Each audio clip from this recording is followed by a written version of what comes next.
Welcome to New Thinking for a New World, a Tällberg Foundation podcast. I am Alan Stoga, your host. Each week, I bring you conversations with people who think differently about the great issues that are shaping our world. Geopolitics, disruptive tech, mass migration, the changing climate, culture wars, all of it is grist for our mill. I hope you enjoy listening. I also hope you will let me know what you think and that you join the conversation at tällbergfoundation.org. And now for today's episode of New Thinking for a New World. In December of last year, the Tällberg Foundation hosted a webinar to celebrate the winners of the 2025 Tällberg-SNF-Eliasson Global Leadership Prize. Bryan Doerries, Rhett Butler, and David Gruber were selected by the prize jury from an initial pool of 1,500 nominations. These three amazing leaders will be honored in June in Athens, Greece, at SNF's celebration of 30 years of grant-making. But that's too long to wait to get a sense of these leaders and their approach to leadership. In that spirit, Helena Nilsson, Deputy CEO of the Meal Institute in Sweden, and an accomplished global businesswoman in her own right, interviewed Bryan, Rhett, and David about the challenges of leadership today. This brief podcast captures the essence of that inspiring conversation. You can find a link to the full recording on the Tällberg Foundation website. Listen as Helena introduces our three laureates and then nominate a leader for the 2026 Tällberg Prize. Thank you. Like Alan said, I had the pleasure of serving on the prize jury this year. So a super inspiring body of work, a very rigorous process, and that makes it even more special to be here with you. So by that, I would like to introduce the 2025 laureates of the Tällberg-SNF-Eliasson Global Leadership Prize. And I thought I'd start with you, Rhett. So Rhett Ayers Butler founded and built Mongabay and has since served as the CEO. He's also a writer and a photographer. Mongabay is a non-profit news organization, a global digital platform for high-quality journalism that covers issues at the intersection of people and nature, a network of around 1,000 journalists in more than 80 countries, and I hear currently in 6 languages, but going on 8. Rhett received the Global Leadership Prize for redefining global environmental journalism through Mongabay, a network model of independent reporting that empowers local voices, informs global policy, and renews confidence in journalism as a force for accountability and change. Wonderful to have you here, Rhett. Thank you. Bryan Doerries, wonderful to have you here as well. You're the co-founder of Theatre of War Productions and today serving as the artistic director. Bryan and the Theatre of War Production uses age-old approaches to help individuals and communities to heal from trauma and loss. Through dramatic readings of ancient tragedies and seminal texts, they really frame community conversations about pressing existential questions and brings up that magic when people connect and look deep into themselves and each other. I think Bryan's approach strips away what we think of as so special about the time that we're living in, focus on instead of what makes us human. The magic of the conversations, where brave spaces, where true reflection and real dialogue can take place, where empathy is at the core, and where people can listen deeply into both themselves and to each other. Thank you so much. It's good to be here. Thank you. And David, a marine biologist, an explorer, as well as the founder and president of the CETI project, Cetacean Translation Initiative. So the Project CETI is a non-profit organization that brings together over 50 scientists across many disciplines with an ambitious global effort to decipher the communication of sperm whales. And David and this team's pursuit of interspecies dialogues invites us to think what it means to be alive on a planet together, to change the perspectives we have on ourselves and reshape, or the possibility to reshape, the relationships with all life on Earth. David received the Global Leadership Prize for bringing together science, technology, imagination and empathy to decipher the language of whales, pointing towards new ways of understanding, interacting with, and protecting non-human life. Wonderful to have you here as well, David. Thank you. How do you think of yourself as a leader? I don't know who feels like to start. Would you like to start, Bryan? Sure. Who are you as a leader? How do you think about well, that? I describe myself as a facilitator. Facilitator, yeah. And I've facilitated now thousands of events over the last 20 years all over the planet. And if I've done my work, two things happen. One, it's a disappearing act. And it's as if I hadn't been there to begin with. The group or the organization or the community that I'm engaging with takes ownership of the conversation and speaks on their own terms about it with great eloquence because of their proximity to the issues we're trying to discuss. So it's a disappearing act. And number two, I know I've done my job when the least powerful person in the room is speaking. When the person who never has the microphone in their hand or doesn't feel they deserve to be the person with the microphone in their hand is sharing their truth, their perspective. And I do see that if that kind of facilitation is a type of leadership because it runs against the grain of the hierarchy of most institutions. So I see myself as someone who's facilitating and honoring and the wisdom in every room, whether that's, we've done performances with Nobel laureates to a busload of tourists from New Jersey, to people who've no formal education whatsoever, but have the most important thing to say in the room. So I see it as an act of leadership. And then I would also say it is an act of leadership, as I was sort of alluding to before, to create leaderless spaces, to create spaces and places where, the Greeks knew 2,500 years ago that I feel like we're only rediscovering now, kind of in spite of ourselves, is there had to be places and spaces where communities could communalize, could collectively reckon with the moral, the spiritual, the ethical, the emotional dimensions of the choices that they had to make. Rhett, what are your thoughts? I know you've been thinking about who are you as a leader a bit, or something, but how do you think about yourself as a leader? How would you describe your leadership? Yeah, so traditionally I haven't thought of myself as a leader. I just focused on the work. And so I guess you could say that it was leading by doing. But the leadership question has been coming up more lately. So I have had to do some reflection on it. And I really agree with what Bryan said in terms of thinking of it as being more of a facilitator, and that part of success is being able to disappear if you're no longer needed. I would say that's kind of a guiding principle of how I operate at Mongabay.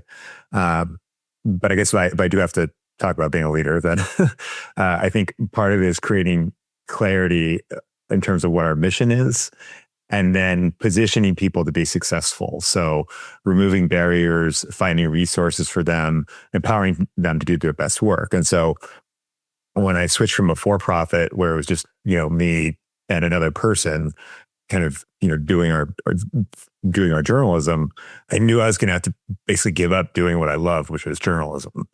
But that was going to have a much greater impact in the world because I could find resources to hire a team of journalists who were much better journalists than I was to do this work. And so it was enabling all these people to pursue their talents and make the most of their abilities, whereas I could sort of go into the background and bring those resources to the table. It's been interesting because I kind of disappeared in the background, but I've now come back into the foreground. So it's been very serendipitous, but that's how these things evolve, I guess. I guess in my leadership capacity, part of it is just being able to listen really closely and then connect insights from wherever they come from across the environment, so not only the organization, but more broadly, and then helping people who have great ideas turn those into real impact down the road.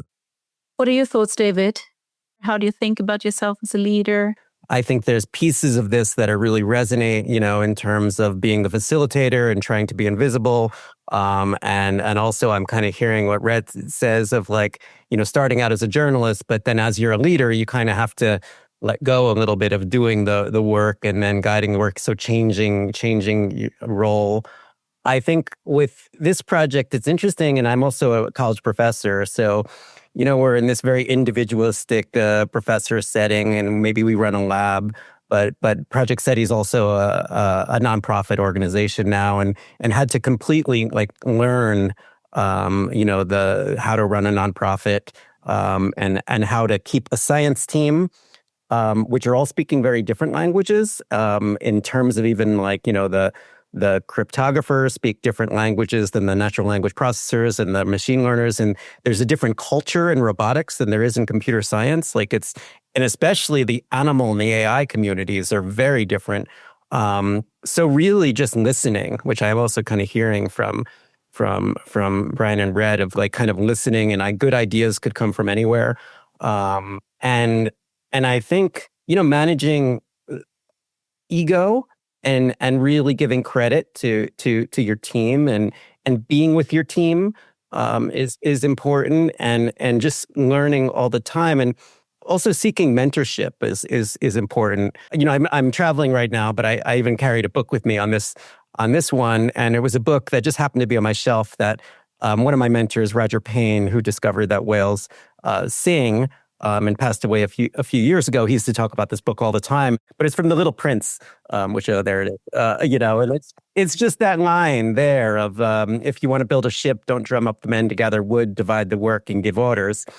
Instead, teach them to yearn for the vast and endless sea. And I think, especially running on a nonprofit budget, leadership style is much more about carrots and offering incentives to my team and getting them inspired, rather than kind of demanding things. So I really feel like my job is to continuously inspiring and keeping the mission clear and straight. And a lot of people on the team are working for much less than they could be making in industry. And they're doing that for a reason, because they're believing in the wider mission of the good that we could create as a collective. Beautiful. I was going to say, it seems like, David, another aspect of leadership, at least listening to you talk, is also about modeling kind of ethical, and also, Rhett, ethical, built into both models, the sort of decentralizing of journalism and pushing it out into communities who are most proximal to the very things that need to be reported on, and seeing the perspectives of animals and humans from POVs that are also proximal to those beings, closest in proximity, and also gentle and ethical, are ways of modeling ethical. I would describe it as ethical leadership. And that ethical leadership also isn't about necessarily, as Rhett said, talking about yourself as a leader. It's about showing another way to a field that may not be able to see beyond the way it's done things traditionally, whether that's journalism, whether that's science or academia, whether that's the arts, which is, from one perspective, the least consequential from my perspective of those fields in terms of the stakes. Do you know leaders who, regardless of where they live or what they do, are changing the world? Leaders who are not content with what is and are working hard for what could be. Leaders with both a demonstrated track record and the potential for continued impact. Leaders whose work is innovative, courageous, rooted in universal values, and global in approach or implication. If so, please nominate them for the Tällberg-SNF-Eliasson Global Leadership Prize at tällbergprize.org. How are you three helping next generations of leaders push boundaries and challenge their own assumptions? I think that could be in many different ways. What are your thoughts? Rhett, what comes up to you listening to that?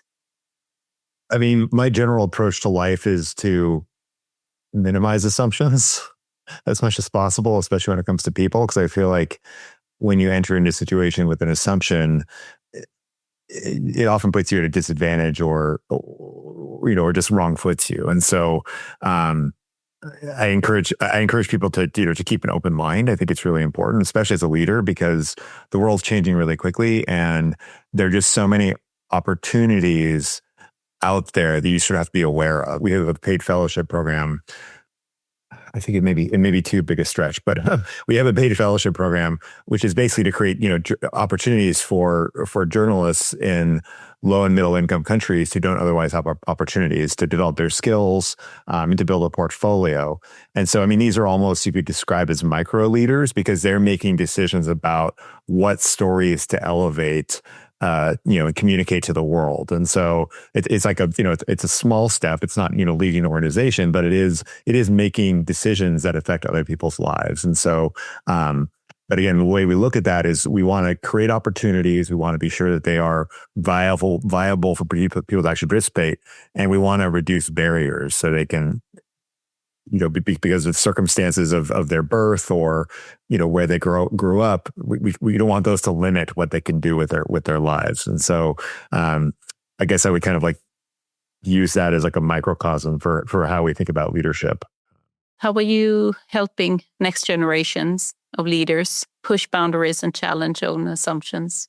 No, I think that's a great question. I think about it from so many different angles. There's many ways I could think about it. I mean, one is I'm also an educator.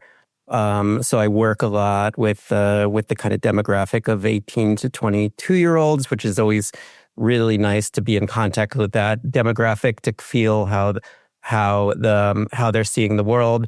And I think one of the things, so that's one side. We've also, in the very earliest, in the beginning of CETI, we set up a marine conservation leadership program as part of embedded into the forming the organization, and that's based in Dominica, and that's for young Dominicans to engage in this work and to partake in it. And ultimately, as we're working very place-based in Dominica right now in the Eastern Caribbean, to be giving this entire research project to be run entirely by them is the model that we have. How do you stay open to what emerges? How do you balance this intentional versus the emergent, what comes up in your work? I know it's a tricky question, but I think it's one of those leadership questions that we need to ask ourselves. The intention and the emergence in a world that is pretty unstable, anything can happen. What are your thoughts, Bryan? Listening to you ask that question, I was reminded of a mentor of mine, Peter Brook, the great stage director of the 20th century. He just died a couple of years ago. And I had the privilege of knowing him as a friend, but also working with him on some productions and even producing some of his work in a prison here in New York City, where I'm currently. And he wrote about something that's really guided my work in one of his books called The Shifting Point. And it's the concept of the formless hunch. And what I like about it, and he means it in terms of the theater, but it could be applied to any field, I think. And at the center of the formless hunch is a question: how can you possibly know what the form is until it emerges? And the only way, and so there's so much in our lives and our ways of operating that, like, I think falsely presume to know what the form is before it emerges. In the theater, we create the marketing and the costumes before we've even gone into rehearsal. And I'm sure the same could be said for biology or journalism. We put certain priorities ahead of the actual thing that we're trying to do. And then it somehow, in some ways, obstructs our ability to actually discover and unearth what the form really is. So what that means in my field is really taking time to develop ideas over many years. The dance between the structure and the intent. Rhett, what are your thoughts? Intent, emergence, is that something that you think of, or how do you relate to that? Well, I think, running a journalism organization that has a presence in so many places, it gives you a unique vantage point of ideas that are percolating out there. There's just a great information flow coming across my desk every day. And so it is a place to pick up new ideas and see trends when they're very early. And recognize potential opportunities. And I think the other big thing is that my approach, again, I don't have a background in what I do now. I have no training as a journalist. I never had any experience fundraising or running a nonprofit, is taking a very iterative approach. And so being experimental, making small mistakes and avoiding catastrophic mistakes. And so again, it fits really well with the journalism model because there's all sorts of information coming in. And so it's a place where we can test things. The other thing is that having all these different bureaus around the world is that we can experiment with ideas, and if they work in, say, Indonesia, bringing them to the global Mongabay or Mongabay Brazil. And so that cross-border learning is also really important. In a world where globalization seems to be fading, how do you sustain the notion that global challenges like climate change need global as well as local solutions? Question, but how do you think about that? Global solutions, local solutions. I think we have to come at it from both angles. I don't think it's an either or. I think it would be both. And I guess to link it back to this last question is that being able to adapt quickly to stochastic dynamic settings is very important because these are changing quickly. So I think it's about coming up with both global and local tactics and being able to change and modify at what is coming at it. But it's challenging. I mean, this is I'm not gonna cherry code it. This is one of the most complex dynamic issues that humanity has ever faced at this juncture, and I think it's taking all hands on deck to be able to kind of steer this into a not kind of catastrophic directions. Rhett, I think your work and Mongabay's work is really you really try to work with that global and local aspect. What are your thoughts on that? I mean, that's close to ground, but still global initiative or a global ambition. Well, I think one way you interpret global solutions is not necessarily top-down control, but cooperating on problems that cross borders. So whether that's climate, oceans, biodiversity, pandemics, whatever the topic is. And so there's a critical role there for local action. So the best solutions often start in community. And then when you talk about global collaboration, it's supporting and scaling those solutions. So, you rarely come up with like a global solution that starts at a global level. Like you need those local use cases to prove a concept or even come up with the ideas. And so again, I think our approach, what makes our approach interesting is that we have all these local voices who are elevating these micro case studies essentially on what's working, how people are trying to solve problems, and then bringing them to a broader audience. And so we've had stories that we've done on community forestry in Indonesia, for example, and then we've learned that other communities have contacted those communities or us to learn how to replicate those ideas. And then we see people in Peru reaching out to people in Indonesia to learn more about what they're doing so they can try it. And so I think when you're talking about global solutions, it's really about scaling local solutions that are working. Thank you so much. Thank you all three. Thank you. Thank you. Thank you. Thank you for listening to this episode of New Thinking for a New World. I'm Alan Stoga, podcast host, and I look forward to your joining our next conversation. Remember, tell us what you think at Tällberg-Foundation.org.